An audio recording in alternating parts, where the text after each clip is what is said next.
As awesome as it was for a lot of basketball fans out there to see a little bit of fresh blood in the finals, to see someone like Nikola Jokic, who's won NBA MVP the past 2 seasons, finally break through in the playoffs, make it to the NBA Finals, and win the first ever franchise title for the Denver Nuggets, it's not something the NBA probably wanted. We talked about this. The matchup between the Denver Nuggets and the Miami Heat was probably a worst case scenario for the NBA. If you really thought the NBA was rigged, you would imagine that they'd get the Lakers and the Celtics in the finals. LeBron James, the Lakers versus Jason Tatum, Jaylen Brown, and the Boston Celtics.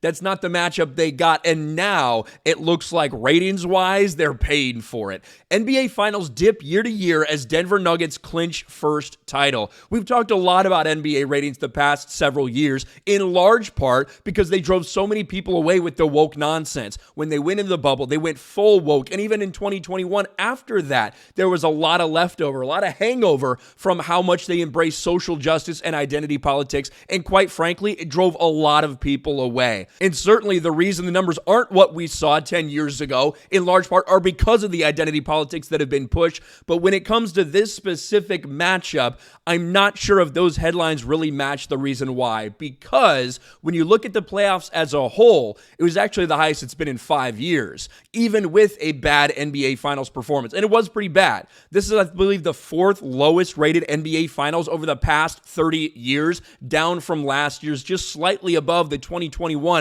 affected season. But when you do look at the playoffs as a whole, average 5.47 million viewers, most watched postseason in 5 years. But when you look at the NBA Finals, this is the story we're seeing right now. This is since 1993, okay? The past 30 years. First of all, we always got to go look at this 98 Finals. The fact that it averaged 29 million viewers for MJ's last Finals, absolute insanity. But even when you go back, say, 10 years or so, 17.7 million, 15.5 million, almost 20 million.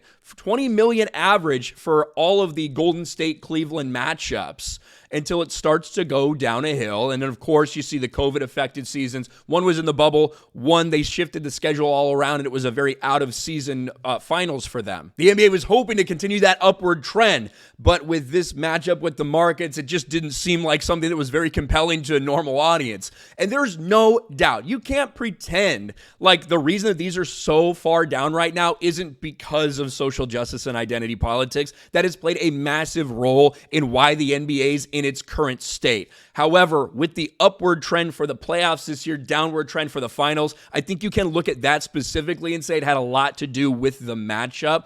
But there's no doubt, even when you just look at 8 years ago, how much different it is for the NBA. They've lost half their viewers in a period of about 8 years when it comes to the NBA Finals. That's pretty fucking sad, and that's a large part why even Adam Silver admitted, yeah, we went too far down this, we need to change things. And I do think for the most part this year, the NBA stayed out of a lot of that stuff. They stayed out of a lot of that nonsense. Not all of it, certainly, but a lot of it. I think they realized the massive mistake they made. They have a long way to go, clearly, before they crawl back up and convince so many people that went away that their focus is going to be on basketball. But either way, no matter how you spin it, despite the positivity surrounding the playoffs as a whole, the NBA Finals definitely disappointed for the NBA when it came to ratings. What do you guys think about this? Let me know in the comments section below. Smash a like button, subscribe to the channel, ring the bell for notifications, share this video out there, and I'll talk to you later.